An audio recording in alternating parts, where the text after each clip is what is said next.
Hi! Most of your stuff at home is made where?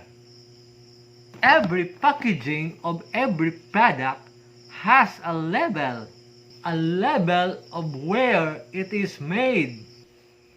Almost all of this is made in China. Made China.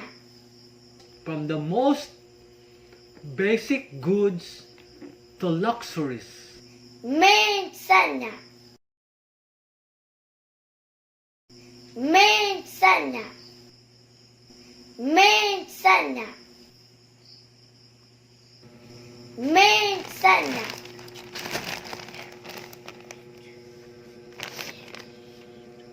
Made China. Made China.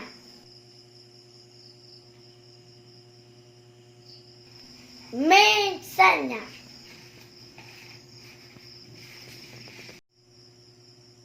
Made China.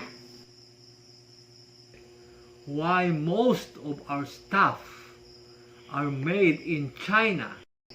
First, China has low labor cost. Second, China has low energy cost.